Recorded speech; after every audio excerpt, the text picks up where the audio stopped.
to the will of Allah. Somebody who submits to the will of Allah. Somebody following Islam, right? You know, Sheikh Yusuf Assis, he has a funny way of explaining things. He said, you know, the action that you're doing, like let's say you're jumping, right? The action is jumping. It says, if you want to talk about the person who's jumping, you take out the ing, you put an er there, it's a jumper.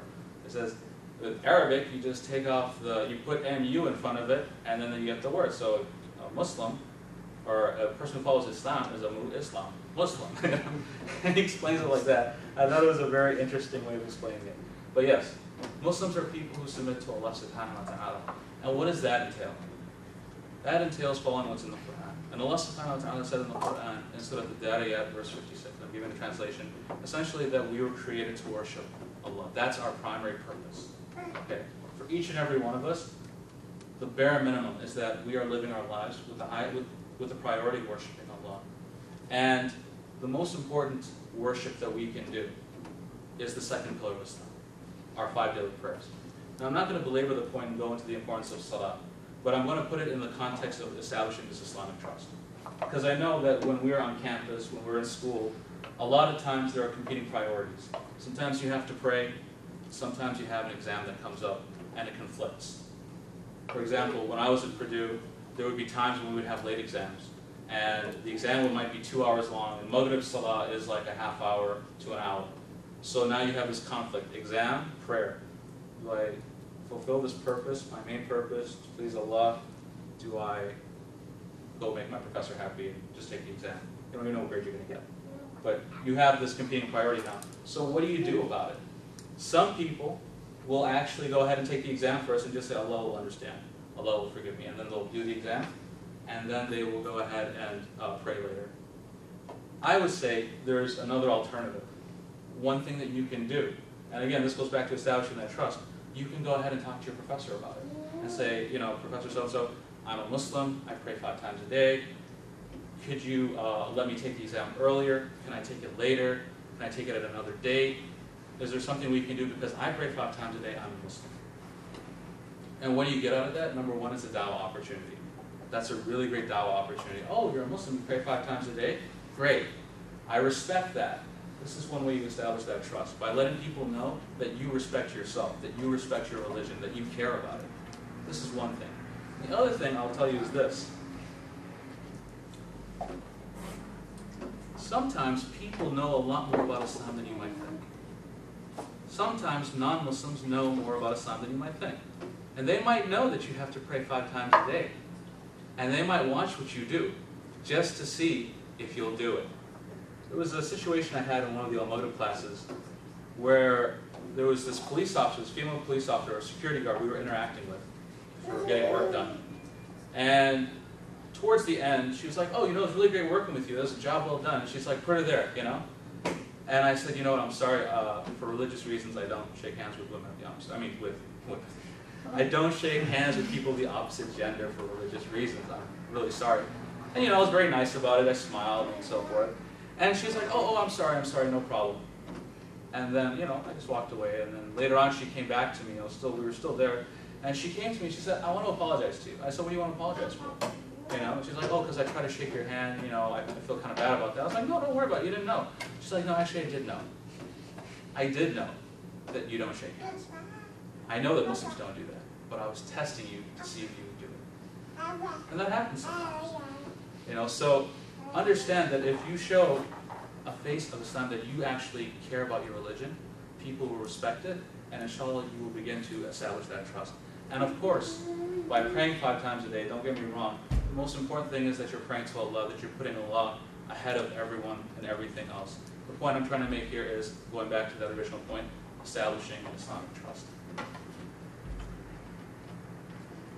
The other thing I want to talk about, now that was more of one example of a do.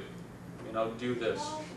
But from the perspective of don't, things that don't do, there's a lot of things you could talk about. There are plenty of khutbahs where the khatib will come and say, we do this, don't do this, don't do this, don't do this. From the perspective of being a student in university, I want to mention one thing I've seen. Maybe you've seen it too, you've heard about it. It's called cheating on your exams, your homework. Now, a lot of times people think to themselves, okay, you know, me and my friend, we get together, we share homework, we go ahead, he's got his exam, I got my exam, we're just, you know, we're just going to look off each other. Or sometimes some poor innocent person doesn't even know you're looking off them. You know, in my school, I don't know how it is with some of your exams. In our school, our physics department was so hardcore about preventing people from cheating. They would have like these exams where like everyone would have like a different copy where the answers were all mixed up. And then on top of that, they would have 10 answers for every single multiple choice question. And they would all be like 0.001, 0.0112. Really close and lots of answers. So some of our Desi brothers even tried to figure a system out to like beat that. But then they got caught, so it didn't work out too well. But it's just really that. But the point is that, you know, things like this, when people see things like this from Muslims, when they see Muslims cheating, okay, and I'm going to say the word cheating, not helping one another. You know, sometimes people will say like, oh, you know, I want for my brother what I want for myself, right? Isn't that amen? Right? I'm trying to help him get an A, I'm getting an A. It's not like that. It's cheating. We can't cheat. You know, we have to represent in the best way possible. When people see you cheating, especially those of you who are on the shura, this goes for anyone, but specifically for those of you on the shura, they will look at you and say, these are the leaders of the Muslims here, and they're cheating. Who are these people? Aren't they representing Islam? Why are they doing this? They should not be doing this. So understand that, like, this is just one example of how we have to be careful of our ethics and our morals. We have to be careful of this, you know, this kind of shaky kind of side of getting involved in academics. We have to be very careful of that. You know, there was an incident I remember. There was a guy that I knew, I was working for actually. I was working for one of those dot-coms that went pop. You know the dot-com, remember in the early 90s or late 90s, you had all these startup companies and they all went down. I was working for one of those at school. And it was a very poor business model. I'm not surprised it went down. But there was I was working for this guy and his girlfriend. They were running this web development company. And you know, I had a good working relationship with them. And they said, hey, you know, why don't you come out with us Friday night? You know, come hang out with us in the bars, you know? And you don't have to drink or anything. You just come sit down with us. Just hang out. And you don't have to party or drink or dance, nothing. Just come hang out. And I was like, well, you know, I can't even sit down with you know, because the environment, even if you were not drinking, the environment is just so bad, I just can't put myself in that, you know? It's not, I just can't. He said, really? That's strange. And I was expecting him to come and tell me that was strange because, you know, oh, your religion is strange. You know, why are you blocked out from this? Or maybe, you know, that's strange, you're not doing anything, you're just sitting there, you know? You're not really doing anything wrong. So I was prepared for that type of dialogue, and I was ready to go back and forth with him about it. He said, that's strange because at these bars, the Muslims are covering the walls everywhere. Muslims are there wall to wall. And you know, in our school, we have a very high acceptance rate of international students. And a lot of those international students are away from home for the first time. And they're very wealthy. So put the two together, and what happens? You got students who come from overseas, and they're spending all their money, and they're spending all their parents' money, and they're even taking their tuition and just blowing it on drinking. And they're blowing it on just so many different things that are just inappropriate in our religion. And that's what he was surprised about. He said, yeah, you know, I see this all the time. This was the impression he had of Islam. He thought it's okay for us to party and drink and do all these things. So understand that if we don't put a good impression forward, people will think this is what Islam is all about. These are what Muslims can do. They're just like us. They don't have morals, they don't have values, they don't have ethics. They're just like anyone else. And I remember, you know, Imam Muhammad al-Faqih, he came and told us there was this, this person who came to the masjid and said, I'd like to convert to Islam. I've studied it, I want to convert. I think it's the right religion.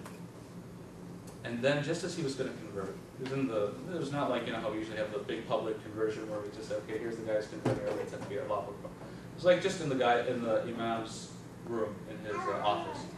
And then this other brother walks in to the masjid. And this guy, this non-Muslim, looks and he says, is that guy Muslim? And he's like, yeah, why? He's like, okay, I don't want to be a Muslim anymore. And he started to leave. He said, why are you leaving? What's wrong? He said, if your religion produces a person like that, I don't want to be a Muslim. And he walked out because of that person's poor example. And this is a person coming to the masjid.